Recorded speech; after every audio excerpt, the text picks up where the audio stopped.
So thanks for doing this week. So far, our story has gone through 6 stories.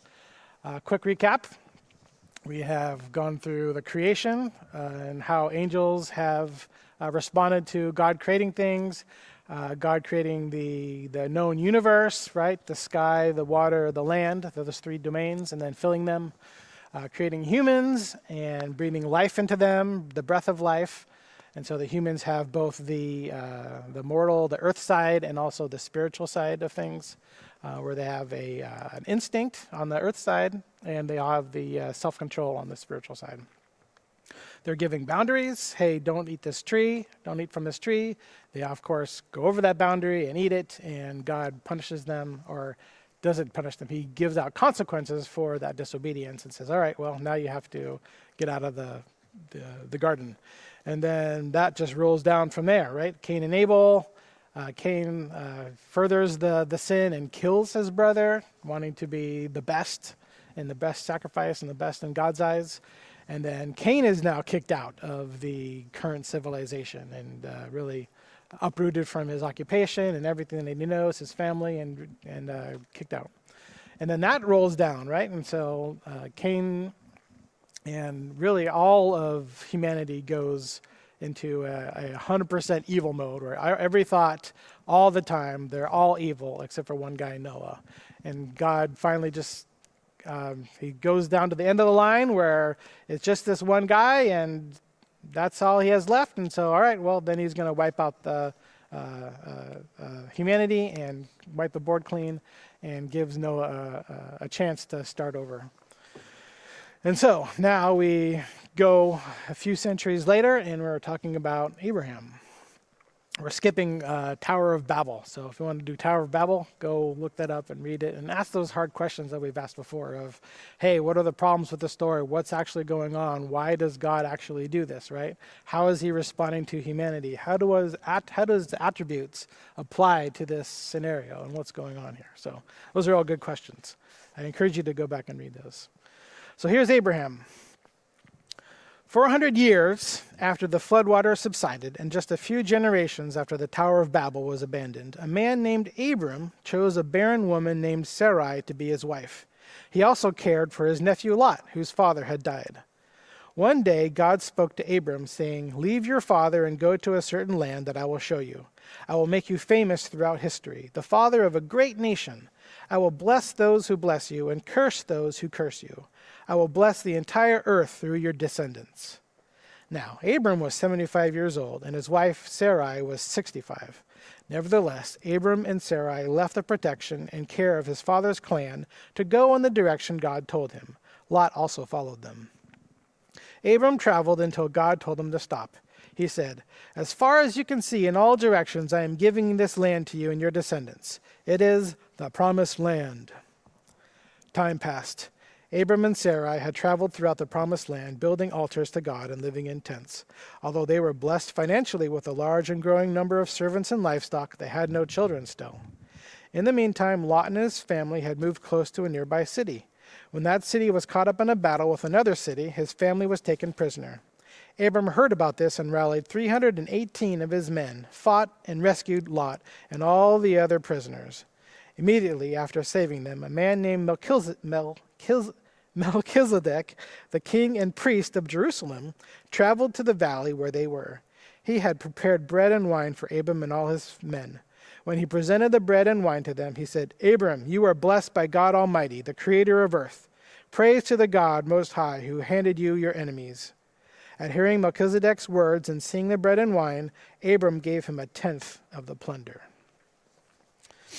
All right, mid-story review.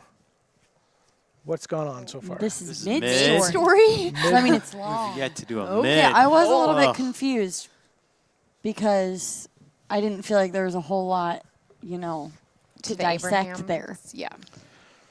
Do you Okay. Yeah, so what's going on? Abraham chose a barren wife. That was an interesting way to phrase that. Because the way that's phrased, he chose someone that he knew could not have children. Right. I Okay. don't even know his name is Abraham, guys. Yeah, All I hear is Abram. Abram. Sorry. Abram. How do his you wife say that? Sarai. Abram. Abram. As far as I know, it's Abram. I mean, It's Hebrew. And then they. Oh no. I'm drawing a blank. Had a lot of animals. They went until God called Abram. I know he said, I will bless those who bless you and curse those who curse you and bless all of your descendants. And then he led them on a journey to where they stopped. And he said, told them look where to stop. around. Yeah, he said, Which is important. He 'cause told them he where to didn't stop. tell them where they were going. He just told them to come and then told them when to stop. he's like, all right, there it is. Look around. All of this land is yours and your descendants. and it became the promised land. The promised land, yeah. Okay. He had a nephew Lot. Lot. who found himself in some danger. Yep. And then Had to go rescue him. I zoned out during this part of the story, I'll be honest. I'm just putting that out so there. a man it's all you named guys. Abram. no Oh. Lot. Melchizedek. Melchizedek. Yeah, Melchizedek. weird name. So what happened with Melchizedek? Did it say he went and found Abram? Okay, yeah. Like so that he was went- after the battle was already fought. Yep. Like, hey, what's up with you? You did a good thing, man. How'd you do that? Okay, and then Abram gave him And he a tenth of the plunder. Yeah, he declared all these blessings over Abram. So Abram right. again is being You're right. blessed. And then, gave him a tenth of the plunder. Was this just like a random man?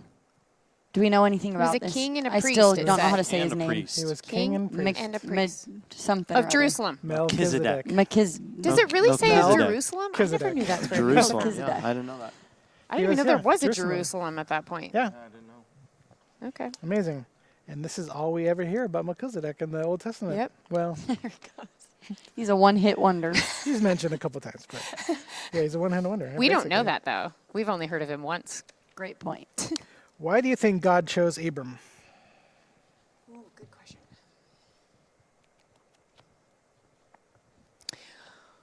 Was he a righteous man? It's been 400 years since the flood, multiple generations. He would have to be a righteous man. He'd have to be someone who honors and loves God. I don't know if we know that. But would God I'll give you bless some someone hints so because random? it's buried in the story, but you'd have to tease it out for a while. What kind of a wife did Abram? She was barren. choose? Yeah. And in that society, Right. what does that mean?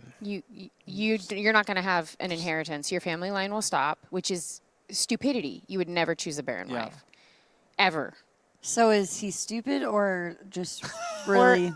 Well, you Or just called it he's stupid. Generous. Assuming he's Or not he is stupid, he loving. is. He's generous kind. and compassionate. What would Sarai be feeling in this? I mean, if everybody knew she was barren, She'd be lonely she forever. would know she was barren. Yeah. And so, what would her role in society be if nobody would marry her?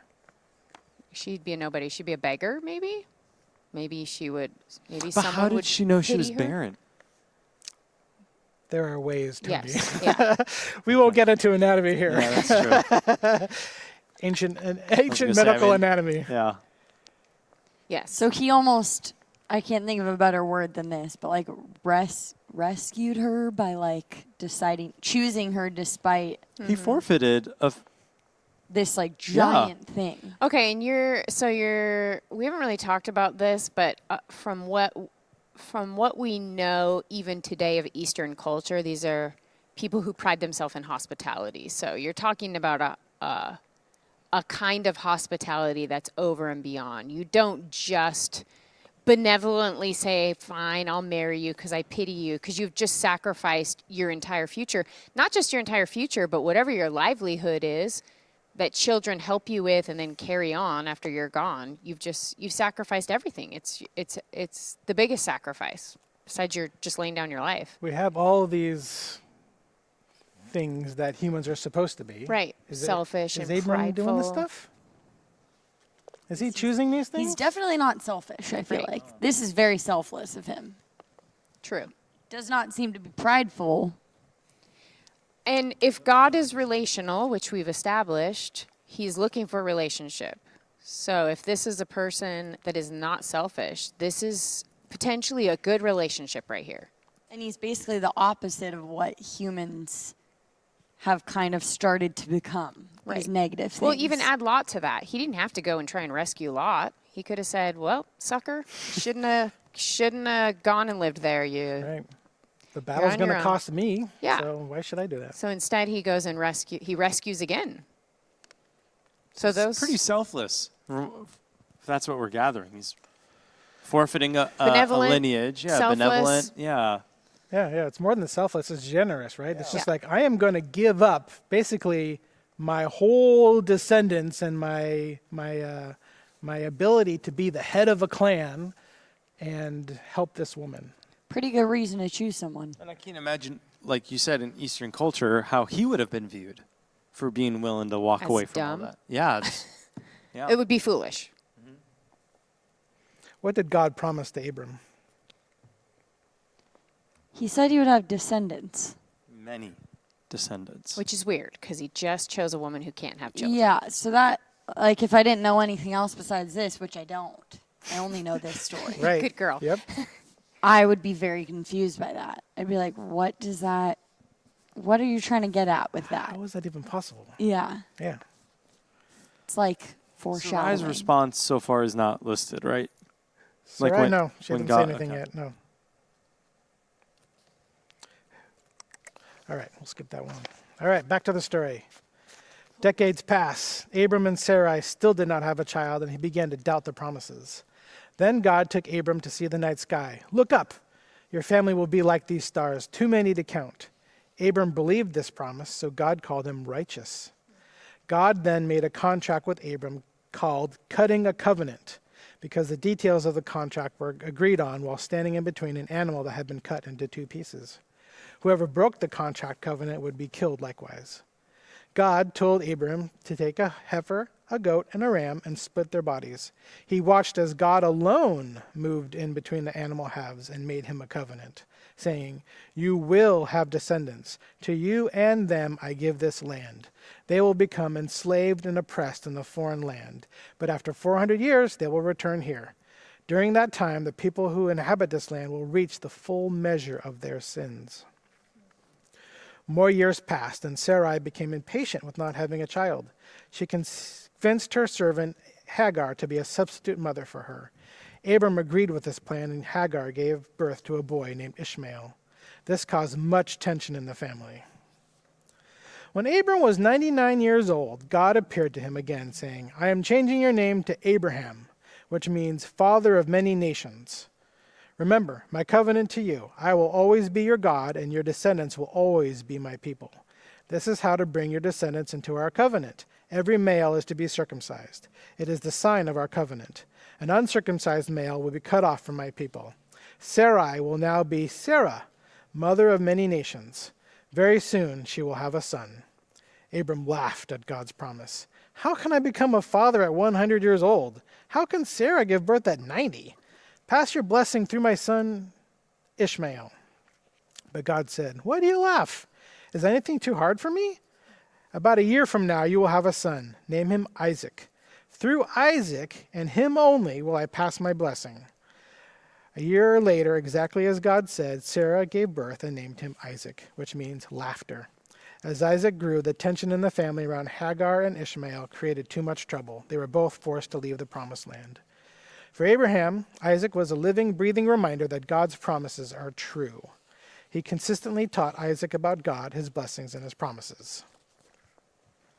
All right, another mid-story break. This is What's another going on? mid-story? Yeah, Abraham's a long story. Oh.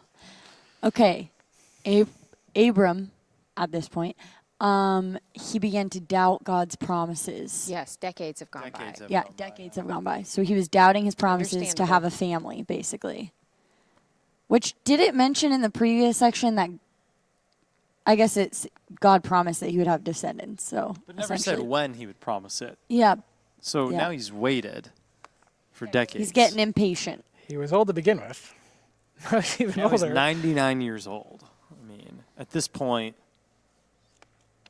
Well, he's not Is he- 99 at this No, point. God takes him to look at the stars. Yeah. oh And yes, he looks yep, up the yep. stars and says, "This is what your family will be like." Yes. And then there was the weird thing with the animals. The Well, Cutting a covenant. before that, did God believe, or did Abram believe God? Yes, and he was called righteous because he Oh. believed him. great call, righteous. Yep, that's an important piece of the story. And then there was the weird cutting the animal thing that I didn't really follow covenant. what And was then going the- on there Then the prediction that my people will be in slavery in Egypt for 400 years, and this land will be basically given over to complete evil.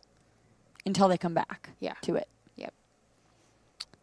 Then they decide, well, hey, this isn't working out, so We're getting let's try impatient and over here. circumvent this whole process and just make it our own way. And so they concoct a plan that now someone else will have this child, but Abraham will still be the dad. Yeah.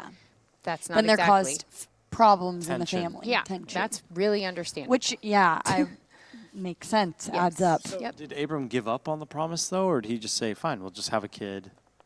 I mean, you said he circumvented his way through it, but I think Did he Abram begin to lose believed the faith? promise, but he took matters into his own hands. yeah, And how said, can I help make this happen? Right. Let's get the show on Maybe the road God here. needs my Let's- help. let's But start moving. Then only a little bit. I don't know how old he was at that point, but only a little bit later in the story. So first, God changes his name to Abraham, father of many nations. Even though nothing really had changed yet. And Still not a father. Sarai Sarai to Sarah. to Sarah, mother of many nations. But then he promises that they will have a son soon, and that's when Abraham basically laughs at him, like, "I'm 100 years old. What?" So it's almost like he Is it no Abraham longer. that laughs or Sarah? They both laugh. Oh, okay. she's 90, right? She's 90. But they both laugh, which Hers is seems more like like they. a joyous laugh, and hers is like a Mockery laugh. mockery laugh. Like, yeah, right. That is true. I don't know what kind of laugh it is, but Because remember, she's been barren her it whole came life. across as though they're just like, And there's she's no old. way. We just don't believe Yeah. that it's going to happen. And then God says, Oh, it's going to happen. I don't remember what God said there. "It's gonna happen, right? Yeah. In a year, you're In a gonna year. In a come year, Back, right. come back in a year. you'll have Right. Isaac." And then what happens with Hagar and They're sent away. Well, they're sent out. Sarai, Sarah, she ain't having it. Right. according to God, what does it mean to be righteous? Ooh. Right in God's eyes.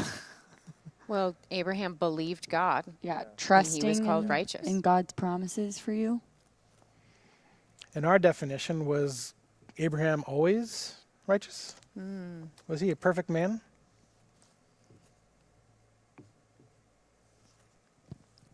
I Is that hard of a question?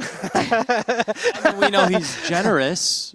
I don't know if and if he he's perfect. obeys. He Yeah. follows God, but he's not perfect. He Yeah. sleeps with his wife's servant, so that Yeah. was a bummer. Yeah. Yeah. The longer story in the Bible is actually more clear about Abraham definitely not being perfect.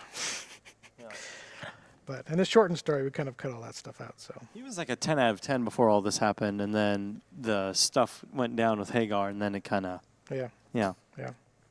give him a 10. What were the details of the covenant between Abraham and his family and God? God was saying, I will keep my promise to you. You have to circumcise. Yep. And here we are standing in between the pieces of animals that have been cut up. And that's why it was called the cutting of a covenant, because if I don't keep my end of the deal, this will happen to me, or you can do this to me. And those who don't get circumcised will be cut off. Yeah. But only God walked through the covenant. Which, I don't know, we're not discussing it here, but I know covenants are like a two-way thing. Like you don't have a marriage covenant and only one person says, I promise. They both say, I promise. Right. But Abraham doesn't say, I promise in the story, because he just literally is not going to be able to keep his end of the bargain, is kind of the implied understanding there. And so taking that further, if the covenant is broken, then who takes the punishment? God. God said, hey, I'll do it. I'll take Yep. the punishment. I won't break the covenant, but I know you will break the covenant, and so I'll take that, which is very interesting. God says, I will always, so the covenant is, I will always be your God, and your descendants will always be my people. That's the covenant. And the sign That's a is good the distinction. circumcision. Thanks for pointing that out. All right. Oh, there's more? This is the third part. Yeah, let's Still watching? Yes, our brains do hurt. Can you see the smoke coming out of our ears right now? Abraham and Here the we go. test. Send Part coffee, 3. Here we go. This is the important part. Uber us coffee. When Isaac had grown up, God called out to Abraham, I want you to take your son Isaac, who you love, up to the top of a specific mountain that I will show you, and burn him as an offering to me. The next morning, Abraham got up early, chopped the wood, then took 2 of his servants and Isaac and set out for the mountain.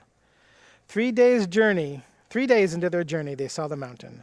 Abraham told his servants, stay here, and Isaac and I are going up to the mountain to worship. Then we will come right back.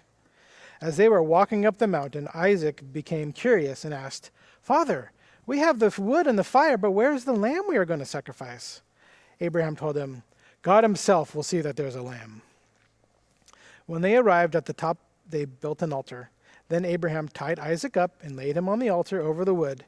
He took the knife and lifted it up to kill his son for God.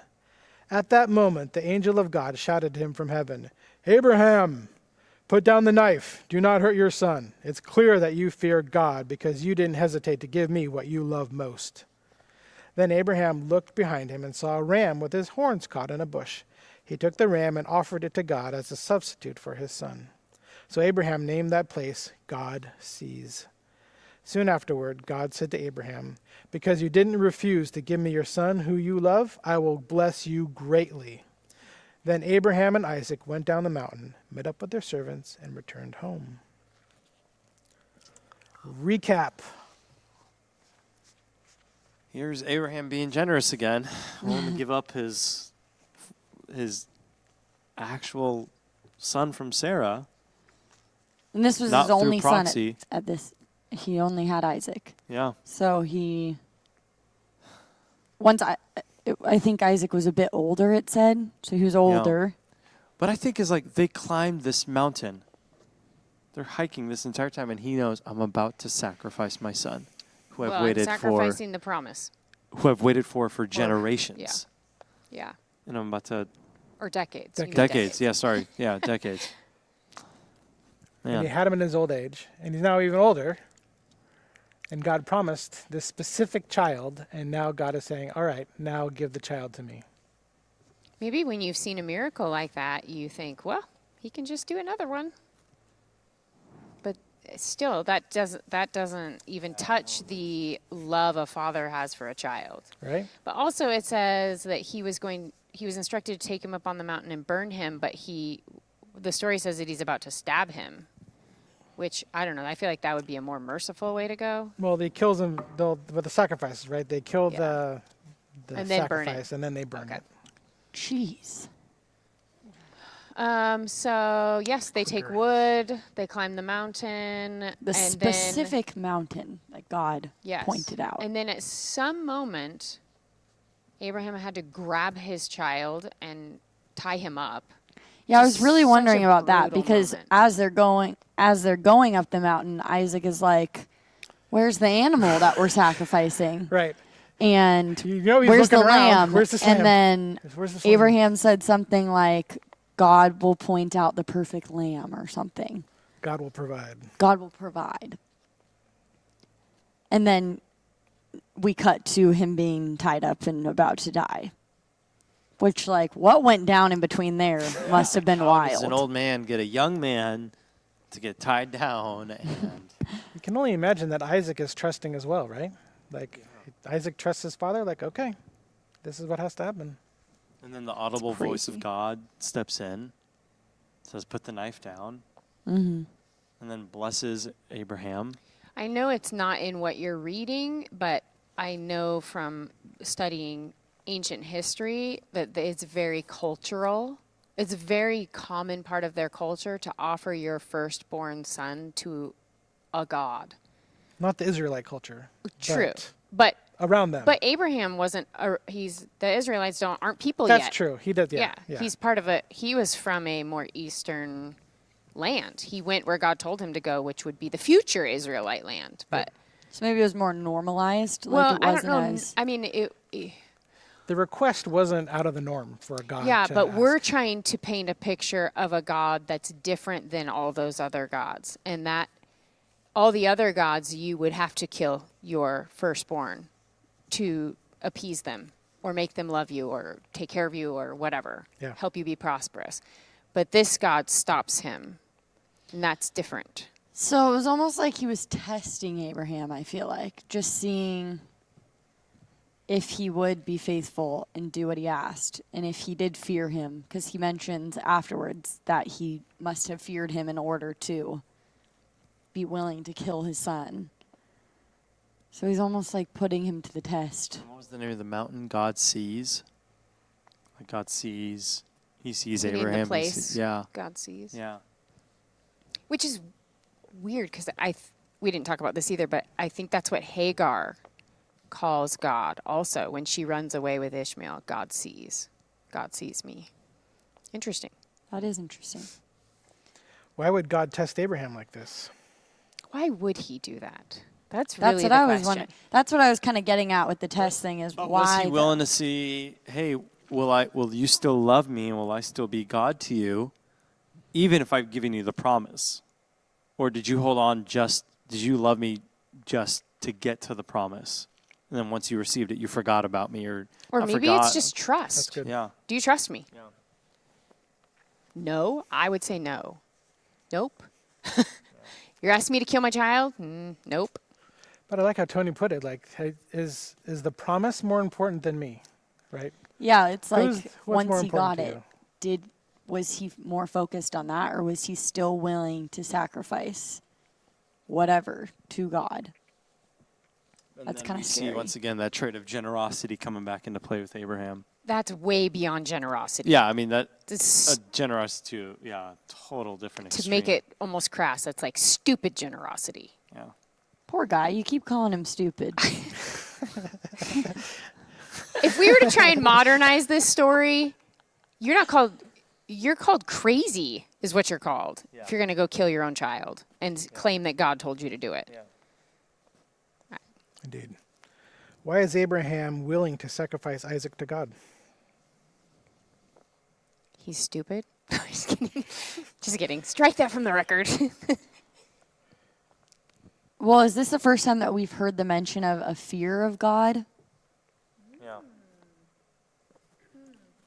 That's a good point. Yeah, I think so. Which is interesting. Because I feel like nobody feared God previously because they didn't actually think that he would give them a consequence, I don't know, for their action. Does that make sense? But he has been giving. No, I'm saying Consequences. they didn't fear, nobody prior had feared God. And so they just did their own thing because they didn't actually think God would do anything about it. I don't know. All right. Well, we'll leave you there. You guys can think about that, ruminate more. Wait, are you going to ask us that question again? No. Oh, okay. Can you ask it so I can think on it when I leave? Why is Abraham willing to sacrifice Isaac to God? Okay. I'm going to love the drive home today. Please message in your answers to help us. Thank you. Leave them Comment in- below. Comment below, yes. And then the other ones are, what do we know about God, right? What do we learn about God in this? So obviously. And then again, just read through this this passage, Abraham and Isaac, and what are the problems in the story? What are the attributes that Abraham is showing, both the good ones and the bad ones, throughout his life? Where does he trust God? Where does he not trust God? Take things into his own hands? How does he come up on top, really? Thanks for joining us. We appreciate it. Leave comments if you have any questions. We'll try to answer them. Thanks.